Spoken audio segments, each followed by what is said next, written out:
Hello, welcome to another episode of It's Not That Simple. We're thrilled to have you on board for another stimulating conversation. And the topic today is inflation. And of course, you know, this is much more than just a technical economic term. It really is at the center of our lives, whether it's the prices of our groceries, wages, mortgage rates, and of course, it's at the center of government policy as well. Over the next half an hour or so, we're going to break down inflation.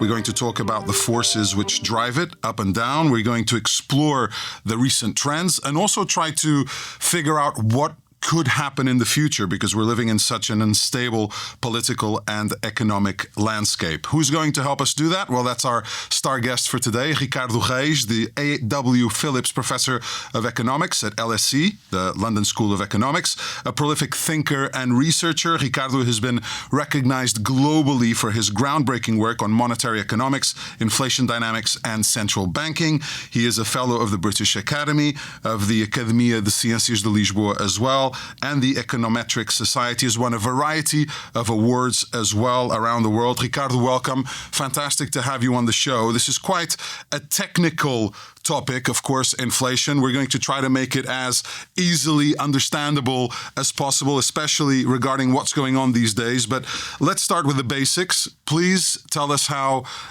economists define inflation and why it's not that simple. Sure. Thank you for having me. It's a pleasure to be here. So let's try to make it a little more simple.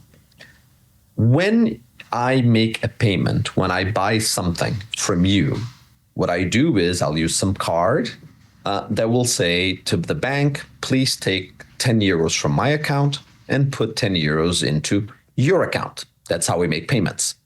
Now, if I have a bank and you have a different bank, instead what we have is that I tell my bank, please take 10 euros from my account and give 10 euros to your bank to put into your account. And the way those two banks communicate is that they have a bank themselves called a central bank, where each of them has a deposit and they do the minus 10 and plus 10 on their end. So we have that intermediate step. Of course, if we had accounts of the central bank directly, that would be direct. But in our modern economy, we have our banks that communicate the central bank. So then what is a euro? A euro is nothing but the units on this big spreadsheet at the central bank or at all the banks that say how much do I have and how much do you have, and which we then use to have pluses and minuses in order to engage in transactions. I don't exchange my classes for your programs. I don't exchange my pencils for your pens. Instead, we use the units in these accounts to do the pluses and minuses, or the amounts that we have in these accounts. Now, the unit in the account of the central bank is called the euro. All payments in an economy are settled at that spreadsheet. Really think about it as an Excel or Pages or Google spreadsheet that the central bank has. And the units of that, the 10, the 20, the 30, are euros. Because of that, the units in the bank, my bank that happens to have a spreadsheet itself with how much I have and how much you have, are also in euros. And because of that, when you tell me how much you charge for your services or for your goods, you also make them in euros because you know ultimately the payment is going to be in euros. So that is what a euro is, the unit of account in the economy, because it is the settlement, the payment system at the central bank, ultimately the way we make payments in our digital economies. What is that inflation? Inflation is the value of the euro relative to all the goods and services in the economy. That is, when we say that there's inflation, what we mean is that those 100 euros I have in my account are now worth less in terms of the goods, the services they can buy. If you think of the euro as a measure of the value of things, my pencil is worth 5 euros, say, or 1 euro, then when we say about inflation, where we talk about inflation is saying, well, even though this is still 10 centimeters long, it is now not 1 euro, but instead 2 euros. It is as if the unit of account, much like the unit of measurement is the meter, the unit of account is how many euros is this, has now gone to 2. It's as if this now was 20 centimeters instead of 10 centimeters. This is now 2 euros. And what it is a change in how many units in that spreadsheet do you need to transfer back and forth in order to buy goods. When we talk about inflation, we talk not about the price of one pencil, but rather of the overall basket in the economy. But we're always talking is how many units, how many units must be transferred to buy it? That is, what is the value of the units of the money as we often call the units in that spreadsheet, of the means of payment in the economy. You mentioned the central bank. I wanted to ask you about the tools it has to manage inflation and how it uses those tools in order to try to maintain some kind of stability. Exactly. So having understood that inflation is nothing but the change in value of the units in the spreadsheet, of course, the central bank is absolutely crucial to determine inflation. The central bank controls the spreadsheet. It's its spreadsheet. Okay. So now what can the central bank do? First of all, or let's see, well, it could do lots of things, but let's talk about what it does.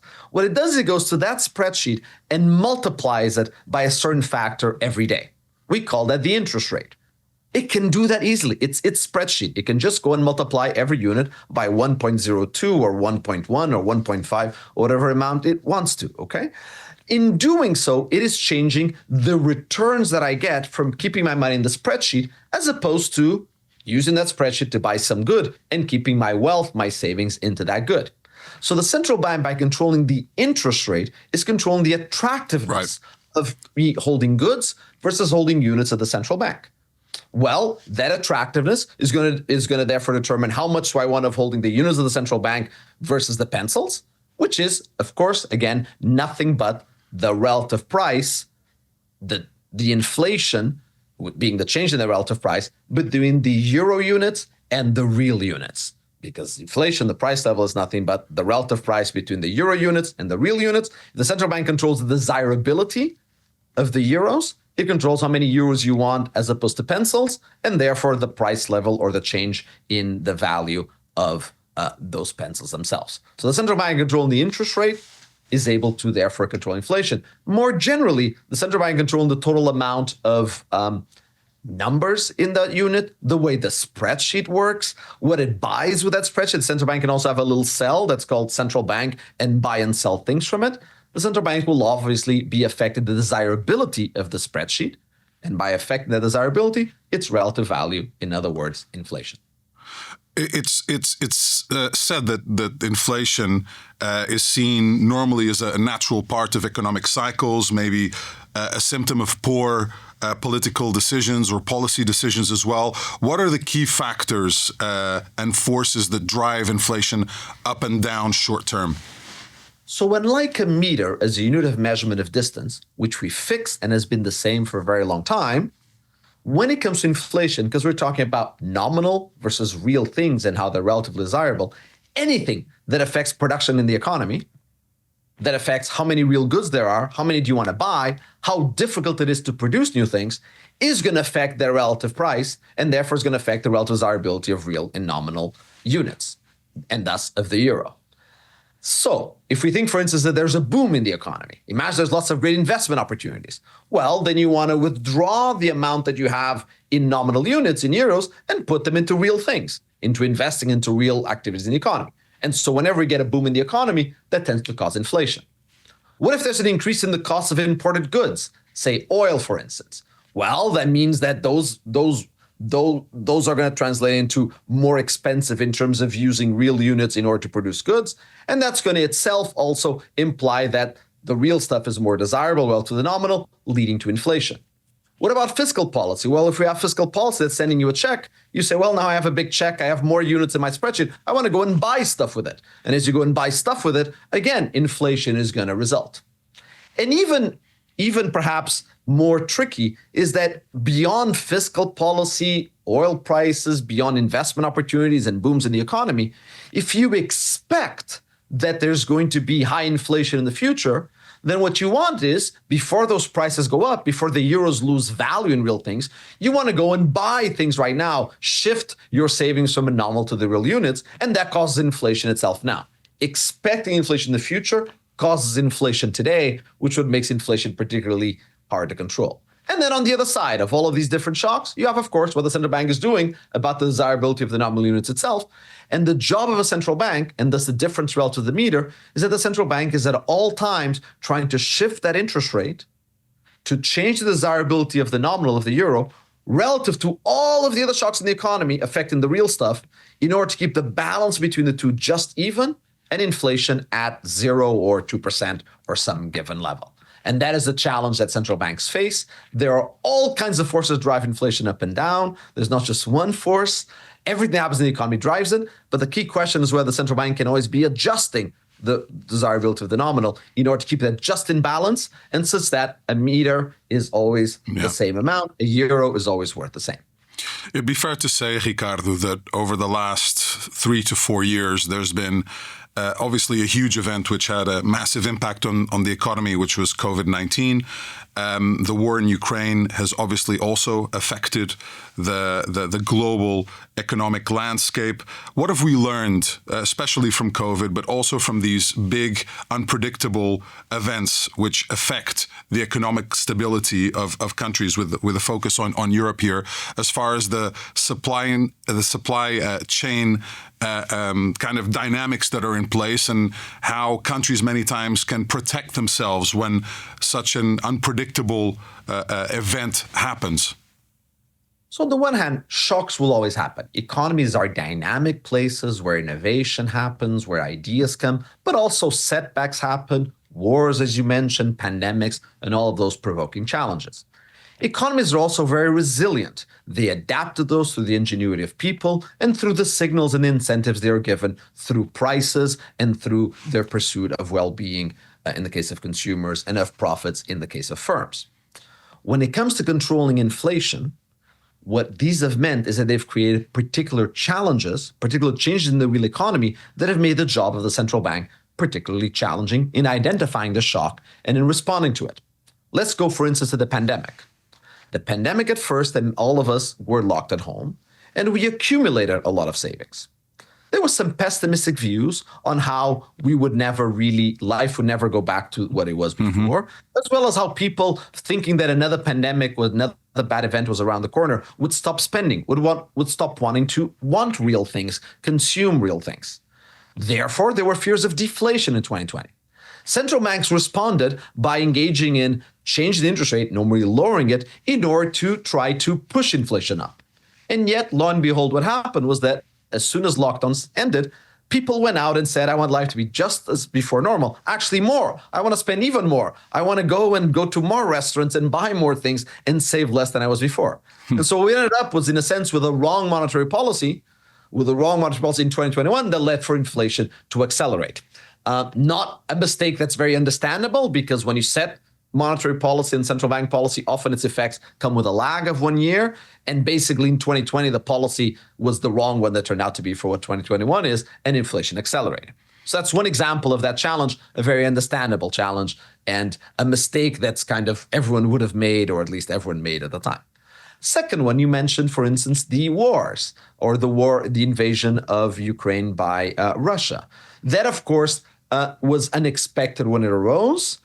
It creates an increase in prices in Europe, just because of the increase in the production that comes with the cost of energy. On that one, though, the typical response that would lead to, and we've had many wars leading to increases in oil price before, is that they lead to a one-off increase in inflation that then stays stable. If you want, prices increase at first, but that after that first impact, inflation goes back to being the same. However, in 2022, what we observe is that precisely because we had a pandemic and we had the increased inflation in 21, people's expectations had changed. They had started thinking, I think inflation is going to be higher. They started saying, I want a higher wage increases. I want to set a higher price in my goods. And because the central bank had not done enough to offset that, when we had a second shock, and again, we had another increase in prices, people said, I want another increase in wages. I want to keep on raising prices. And we started getting in this chain of dynamics where the drift of expectations amplified the shock, in this case of Russia and Ukraine, and led to persistent inflation. And so we had here that the combination of some mistakes by the central bank by not being decisive enough at first, and the bad luck of a sequence of shock led to now persistent and continuous increase in prices, which then could only be offset through a very restrictive monetary policy, a very strong hike in interest rates now in 22 and 23 to bring inflation back down. So new shocks will always come. You always have to be trying to manage them. The bad luck of a sequence of shocks may make jobs particularly hard. But again, and going back to the beginning of our conversation, the central bank always has the duty, the responsibility to be adjusting its tools to keep the balance between the nominal and real. You mentioned the European Central Bank, and obviously it's a fulcral to what happens in Europe. Federal Reserve as well, obviously in the US. A lot of times they've been raising interest rates significantly to fight inflation. How effective is this approach, you think? And are there any unintended consequences as well when they do so? So it is very effective to start with. Again, the central bank ultimately is the one who controls inflation. In the same way that if I'm the only person who produces pencils, I can control the value of a pencil. If I'm the only person who controls the spreadsheet where euros are, you can control the relative value of the euro. And the tool of raising interest rates, it's the main tool, and it is very effective in doing so. And we had a confirmation of that in 22, 23. Inflation was out of control, Pedro, in 21. Yeah. Out of control. Yeah. Central banks, in my view, were a little late in raising interest rates. Once they did so, inflation started falling right away. And it fell down to 2% within the 2 years. It could have fallen fast if they raised interest rate more. It would have fallen slower if they hadn't. So we just had a verification of how the raising of interest rates controls inflation. Now, what is the unintended consequence? Or I'm not sure if it's unintended, but the inevitable consequence is that when you're doing this, when you're raising interest rates and you're making nominal things, again, more attractive relative to real things, you will, in the process of adjustment, which is never perfect, or almost never perfect, you will always very often overdo it a little bit if you want. And that's going to come with a fall in investment, in employment, with as you're changing the desirability of real things, real activities, you'll also change the desirability of producing those real things. And as you're changing the desirability of production, you're going to lead to potentially a recession. So very often when you hike interest rates, you cause a recession, you cause a decline in economic activity. It's very hard to calibrate monetary policy perfectly in order not to do so. And especially to convince people to align what you're doing with their expectations of future inflation in order to do so. Now, as it turns out, in the last 2 years, perhaps by a mix of luck, perhaps by a mix of choices, what we've had is that actually we did not have a recession. We had the increase in interest rates, inflation fell without any increase in unemployment whatsoever. So it is possible to achieve that, the control of inflation. Having said that, maybe we could have had inflation fall even faster with a little bit of unemployment, and maybe society would have liked that. Maybe we would have liked to have had less inflation at the cost of a little bit more unemployment. That is a trade-off that central bankers, with their mandate from the public and politicians, have to trade off. To what extent are we willing to have people don't like inflation, don't like unemployment? To what extent do you want to trade off a little bit more of one versus the other? In the last 2 years and 3 years, central banks were what's sometimes called very dovish, by meaning that they had no unemployment, but some high inflation, as opposed to hawkish, which should have been to have inflation fall faster, but having some unemployment as an intended consequence. And some choices were made there, and society is continuously making choices on how you want to trade off those two goals. You mentioned how following the measures taken by the European Central Bank in Europe, we've seen inflation now hover around the 2% rate. Does that mean that the worst of it is behind us? What do you expect will happen to inflation? Is it under control in the EU today? So the worst is behind us in that everything related to the pandemic and that increase in inflation of 21, 22 is now, for all effective purposes, finished with, done with. Inflation at the euro area is pretty much back to 2%. So in that sense, that's done. Let's start looking at the current shocks, the current challenges in the future. There is one change, though. There is one persistent effect of the inflation disaster of the last 4 years. And that is that we see that people's expectations of future inflation, their trust in the central bank, the credibility of the ECB and the central banks is not the same that it was 5 years ago. And we see that now, whenever we have a slight increase in inflation, people start expecting, like I said, that inflation will lead to future inflation. They start raising their prices, they start raising their wages, and in doing so, they propagate and amplify inflation. When, Pedro, in 2016, you had Donald Trump raising a first round of tariffs, that led to a bump up of inflation in the US that was very temporary. Why? Because people believed the Fed would deliver 2% at all times. That slight bump up for a few months meant that, and the Fed also even hiked interest rates at the point very modestly, but that was enough for people to expect inflation to be 2%, people to set their wages 2%, set their price at 2% increase, and therefore 2% was the rule. Now, here we have a new shock. Not the old shock, forget a pandemic, but we have a new shock. prices are going to go up in the United States because of inflation, of tariffs.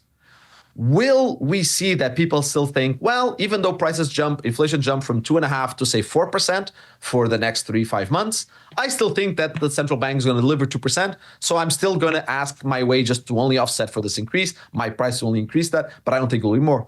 Or will they say, oh no, not again.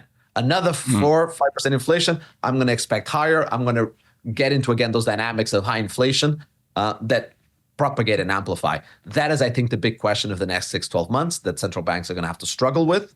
And that is the sense in which the past disaster may cast a long shadow on the present challenges.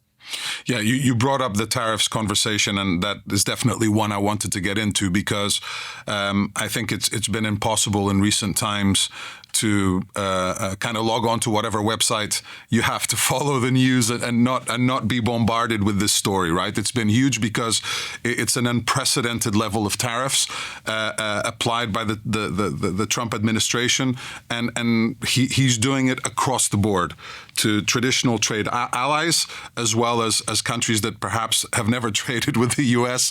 or have very little history of trade with the U.S. So let's talk a little bit more about the U.S. before, and then I wanted to get into how it can affect the EU as well and inflation in our territory as well. You mentioned that you expect prices to go up, inflation to happen in the U.S. because of the unprecedented measures and the unprecedented tariffs. Could we see unprecedented price hikes across the board for goods in the U.S. short term?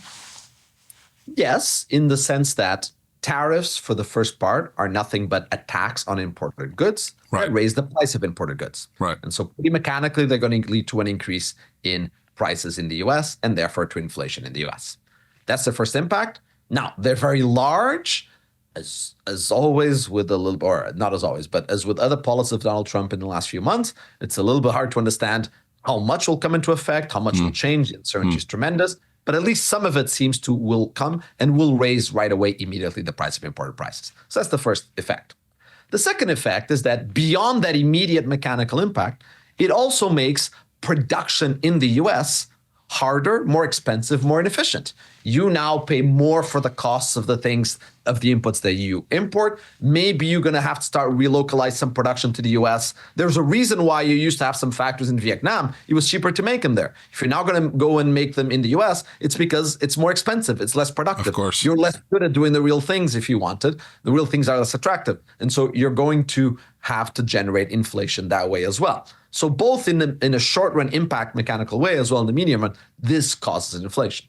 Now, the question that arises, though, is how does the Federal Reserve react? One reaction to this would be to hike interest rates quite aggressively, potentially, in order to keep inflation at 2%.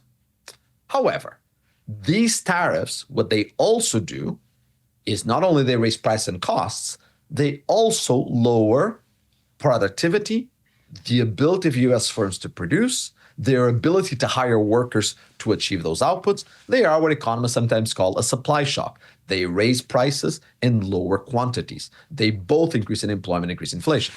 If the Federal Reserve tried to keep inflation really steady at 2%, it would be adding fuel to the fire by hiking interest rates at the same time as the economy was already heading to a recession because of the direct impact of tariffs.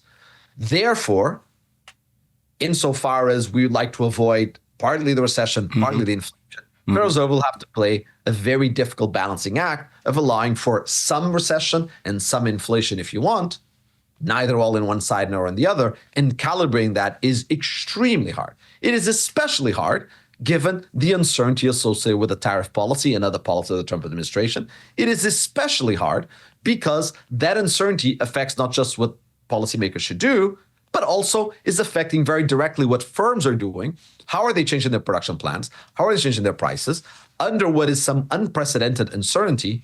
And we're trying to gauge exactly how firms are making those choices and learning day to day how they are happening. And so it's going to be an extremely challenging time to control inflation, both because of that direct impact, as well as I said, because of the legacy of the past and the somewhat less anchored expectations. And what about the domino effect over to Europe and Portugal, let's say, as well, Ricardo? How could we feel the effects, and how much will it compare to what is seen in the US, maybe, and what can the governments here in Europe do to make life easier for the consumer? So the impact in Europe, from the perspective of the ECB, is actually in some ways easier than the Fed. Negative, but easier. Why? Because the direct impact of things becoming more expensive in the US is that there should be an adjustment of the dollar exchange rate, where the dollar appreciates somewhat. That leads to some imported inflation on the things that we buy from the US, but that effect is relatively small. The more important effect is the extent to which these tariffs themselves reduce economic activity in the globe as a whole, including in Europe, and therefore push towards somewhat of a recession. In that case, the impact in Europe, if you want, is a demand shock. It causes both a recession and has a negative impact on inflation. The answer to that is much more straightforward from the ECB. It is to cut interest rates in order to both raise inflation and lower unemployment. And so in that sense, the problem with the ECB may be easier. Now, the hard thing again is going to be to calibrate that, how much of the recession will happen or not. But in itself, the control of inflation may not be so hard. What does make it harder, though, is the extent to which this is not just US tariffs, but rather global trade war will come also with the European tariffs, which then, being the same shot on the foot as the Americans are doing, will also change the cost of production here, as well as the whole readjustment of trade between China, Europe, the US, Mercosur, and others. So what you have with that reallocation of all the production is that it has to be adjustment of a series of prices, a series of exchange rates, some unemployment along the way, and calibrating all of that can make the diagnosis very hard. So by itself, the US tariffs cause a recession in Europe, but make the job of controlling inflation not necessarily hard. The combination, though, of all of the interaction of trade wars, tariffs, policies here and there, that makes the adjustment hard. If you want, in the balance of real and nominal, the real is very volatile. Keeping the nominal steady with it is going to be especially hard. Yeah, interesting times, no doubt about that, for economists around the world to try to come to grasps with what's happening. And like you said as well, one thing is what is announced by the Donald Trump administration. The other thing is what actually happens, and if any of those tariffs will also be negotiated directly with the different countries and the different markets. As you know, here on It's Not That Simple, we always have some quick fire questions to kind of close out the conversation. So I'd like to get into those. And the first one I have to fire over at you is, what is one good personality trait an exemplary leader could benefit from having? I think conviction and courage. Well, I said two, but they're really the same. The ability to stay with your beliefs while responding to what you're getting from the outside world. That is, on the one hand, saying, I want to keep my conviction. I want to keep my courage to do measures that may be hard at first, but have benefit. I think people appreciate leadership, while at the same time combine that with responding to the impacts of your policies, how people are reacting to them, and what they are. I think that's the most important trait and the most difficult challenge to have. Neither be stubborn and arrogant, but also not be determined in trying to affect change, because any change is going to come with some resistance. And it's very important to have the wisdom to understand whether that resistance is one that should make you pause and change direction, or whether to just keep soldiering through. Okay, so courage/conviction for the first answer. What is the biggest challenge that humanity is facing today, Ricardo? Oof.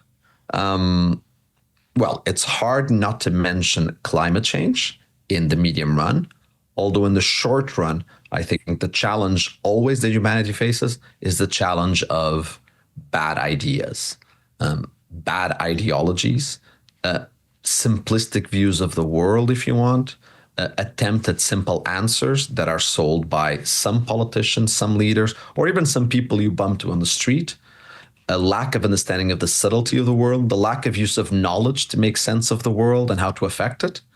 I think bad ideas are by far the most dangerous thing that happens. And sadly, we see many of them often being used to make all of us worse off. Yeah, bad ideas that are leading to conflict, constant conflict, where some people aim to gain from that. That's no doubt about it. If you could change one thing in the world using your magic wand, what would that be? I think one thing that as an economist you come to appreciate is the overwhelmingly beneficial effects of economic growth, of how in an economy that grows even 1 or 2% faster every year for a decade, 2 or 3 decades, so many other problems get solved. You look just at the problems of poverty, education, female empowerment, respect for the climate, how all of those get solved as societies get richer, how people start appreciating them and solving them and have the resources to do it.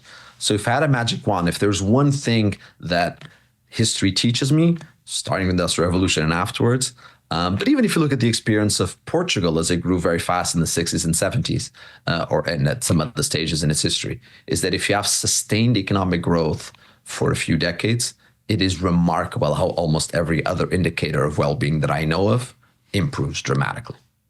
Gotcha. Last question in one sentence or so. What's the most important learning of your life / career?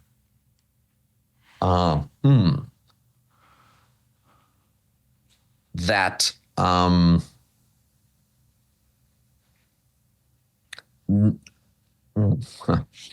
sorry. I know it's not an easy one. Yeah. More or less. That ultimately your value as a human being is the way in which you satisfy the necessities of others, the way in which you are at the service of others. That society often gives you contradictory signals about the value of what you're doing and your activities you are, but ultimately you are here to make the life of others easier and better, and that we all as society should be trying to do that. And even if you're getting rewards in terms of whether there is fame, money, or appreciation, never lose track of the fact that you are here to serve others and to make their lives better. I think that's an important message in a world that is becoming more focused on the self and on the me rather than on the community. So thanks for closing out with that inspirational / aspirational answer. Ricardo, it's been an absolute pleasure to have you on It's Not That Simple. I think we went through the various stages here of breaking down inflation, explaining it, talking about the role of the European Central Bank, the forces that can drive it, what's happened recently globally with COVID, with the war, what's happening now and some of the concerns that we all have and what can be done maybe to make sure that there is some kind of stability in a very unstable political and economic landscape at the moment, and then projecting what Europe can do as well as a result of some of the tariffs that are being implemented in the US. So thank you very much, Ricardo. Continued success with your career. It's been an absolute pleasure to have you here on It's Not That Simple. And of course, we'll be back very soon with yet another stimulating, engaging conversation with a world expert about the topic that is so important to our society and to our culture and to our political or economic kind of landscape today. So stay tuned for another engaging conversation on It's Not That Simple. See you soon.